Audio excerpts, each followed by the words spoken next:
Une femelle qui était venue dans le village, il a vu que c'était un chien enragé parce qu'il bavait, qu'il y avait une femelle là qui avait mis bas. Donc il est venu là-bas, il a mordu les chiots là, tué. C'est la femelle de mon petit là qui l'a mordu. Donc la femelle de mon petit était contaminée aussi. Donc on l'a tué. Au fur et à mesure, ça a commencé à prendre le village. On a tué plus de 6 chiens qui étaient contaminés. C'est le tout dernier que le Dédé m'a fait signe. J'ai coupé la tête qu'il est venu prendre. Malheureusement, les soupçons de Noël sur la présence du virus de la rage canine à Sassako, village à 15 km de Jacquesville, seront confirmés quelques jours plus tard. Nous avons dépêché urgemment nos équipes prendre des échantillons pour les laboratoires. Et ce sont ces échantillons qui ont été techniqués et qui ont prouvé la circulation du virus de la rage au sein de la population des chiens de Sassako. Première action de riposte, la vaccination de tous les chiens sur le territoire de Sassako. La vaccination contre la rage, c'est gratuit.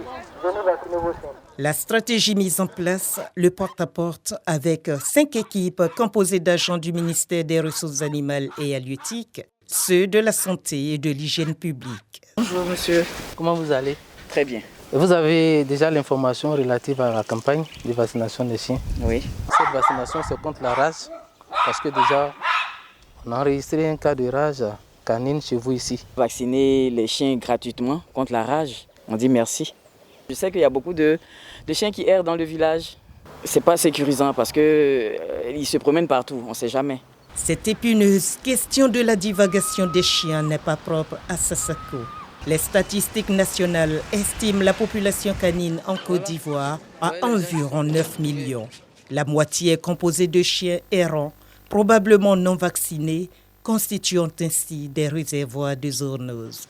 C'est pourquoi la deuxième action de riposte, initiée dans le village de Sassako, est l'identification des personnes qui ont été en contact avec les chiens malades pour leur prise en charge. Nous sommes là pour vacciner l'ensemble des chiens et aussi relever ceux qui ont été exposés pour qu'ils soient pris en charge par l'Institut national d'hygiène publique.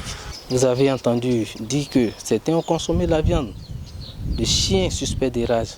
Dans la manipulation, il se peut qu'ils puissent s'infecter par le virus de la rage. Lorsqu'il y a une suspicion de rage, il faut alerter les services vétérinaires qui sont outillés pour pouvoir traiter la question. Aujourd'hui, la loi prévoit des dispositions pour le bien-être des animaux de compagnie. Et donc, ceux qui ne prennent pas soin de leurs animaux sont passibles d'être traduits en justice. La sensibilisation semble faire son effet au vu des engagements pris par certains propriétaires de chiens. J'ai 5 chiens. Je chasse avec eux. Je ne peux pas mentir. Il n'y a même pas un d'entre eux qui a été vacciné. Le moment quand tu as un chien, tu dois le faire vacciner. Puisque c'est gratuit, cela me permet de faire les économies pour que l'année prochaine, je puisse le faire. Les chasseurs en enregistrent plusieurs dans la localité de Sassako. Avec ce nombre important de chiens, les 200 vaccins prévus n'ont pas suffi. On prie nos autorités politiques et administratives qui nous donnent les doses qu'il faut pour qu'on complète la vaccination et que même les villages voisins soient aussi visités pour que quelques animaux ne puissent pas passer par les mailles du filet. Au vu de ce qui s'est passé à Sassako, la direction départementale des ressources animales et halieutiques recommande la vigilance car la rage est incurable une fois l'apparition des symptômes.